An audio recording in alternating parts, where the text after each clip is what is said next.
దుర్గగుడి దగ్గర వైసీపీ నేతలు 20 మందికి ప్రోటోకాల్ దర్శనం, అది కూడా రాచ మర్యాదలు చేసి వేదాశీర్వచనం అందించారు.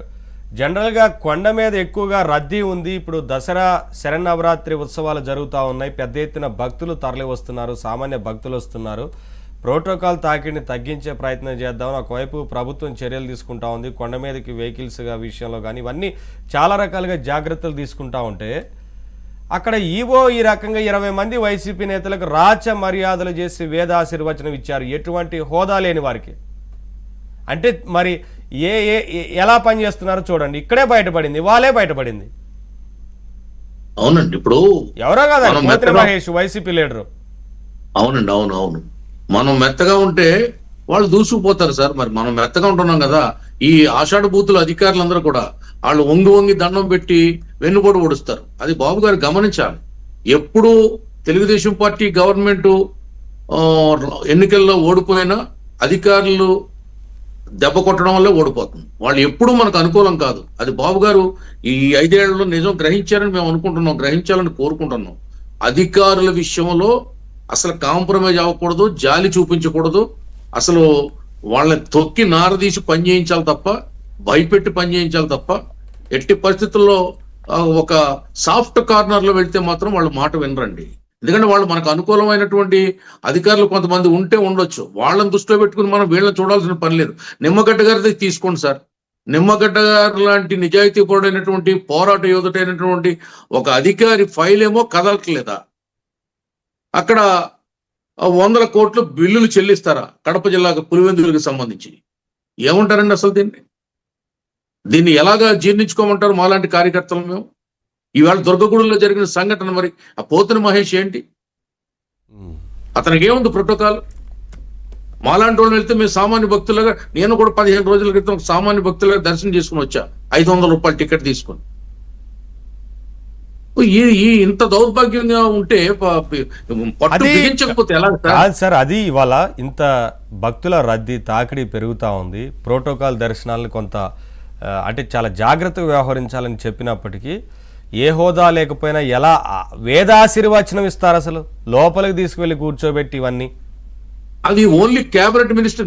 నిన్న డైరెక్షన్ వచ్చింది సార్, 3 రోజుల క్రితం. అది దేవాలయాల్లో ఎవరికి ప్రోటోకాల్ ఇవ్వాలంటే కేబినెట్ మినిస్టర్కి స్థాయి వాళ్ళకి ఇమ్మని చెప్పారు. కేబినెట్ స్థాయి ఉన్న వాళ్ళకి చెప్పారు. పూర్ణ కుంభ స్వాగతం, అలాగే వేదాశీర్వచనం, స్పెషల్ దర్శనం, ఈ 3 కూడా కేబినెట్ ర్యాంక్ ఉన్నటువంటి మంత్రి హోదా ఉన్నటువంటి వ్యక్తులకు మాత్రం ఇవ్వాలని చెప్పి ఒక 4 రోజుల ముందు మనకి ముఖ్యమంత్రి గారు చెప్పడం, ఒక జీవో కూడా రావడం జరిగింది. దాన్ని కూడా తొంగలో తొక్కి, అంటే ఫ్రెష్ గా వచ్చిన ఆదేశాలను కూడా వీళ్ళు తొంగలో తొక్కి ఇష్టారాజ్యం చేస్తున్నారంటే గుడుల దగ్గర, దేవాలయాల దగ్గర.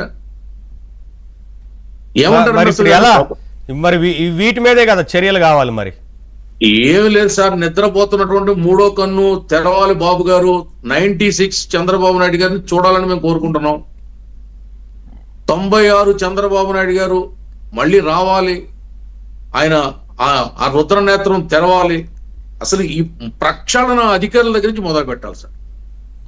ముందు ఆ ప్రక్షాళన అక్కడ నిమ్మల రామానాయుడు లాంటి మంత్రి గారికి కూడా ఆగ్రహం వ్యక్తం చేశాడంటే ఈ అధికారుల మీద.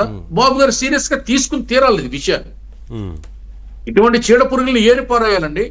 వెంకట్రామరెడ్డి లాంటి వాడికి అసలు అతని సస్పెన్షన్ ఏంటి? రిమూవ్ చేయాలి, అతని మీద కేసులు పెట్టాలి, లోపల పెట్టాలి. ఏం చేశాడు సార్ 5 ఏళ్ళు అతను? ఏ విధంగా ప్రభుత్వానికి కొమ్ము కాసి ఏ విధంగా నిర్వీర్యం చేశాడు వ్యవస్థని? ఎంత దోచుకున్నాడు అతను? అతను నాయకుడా?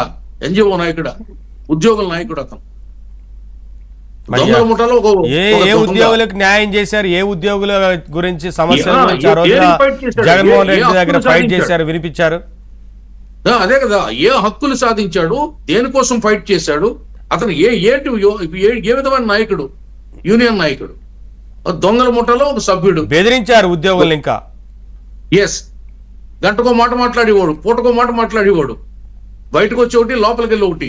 లోపల కాళ్ళు పట్టుకునేవాడు, బయటకు వచ్చి ఉద్యోగులు నమ్మించి వంచి వాళ్ళని వెధవలు చేసేవాడు. లేదు సార్, ఇటువంటి ఇప్పుడు ఏదైతే 5 ఏళ్లుగా కొనసాగుతూ వచ్చిందో ఉద్యోగ వ్యవస్థ, దాన్ని ప్రక్షాళన చేయకపోతే మనం ఇప్పుడు ఈ ప్రభుత్వం చేసే మంచి పనులు ప్రజల్లోకి పోవండి, ఇంప్లిమెంట్ కావు. చాలా ఇబ్బంది పడాల్సిన పరిస్థితి ముదిరితే. ఇంకా 3 నెలలు దాటింది.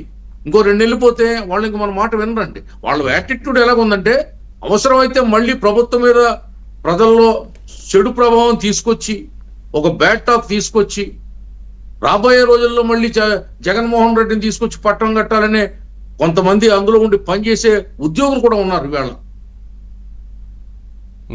అటువంటి మరి మేల్కొనాలి. అధికారుల్ని కనిపెట్టలేదా? మనకి ఇంటెలిజెన్స్ లేదా? స్పెషల్ బ్రాంచ్లు లేవా?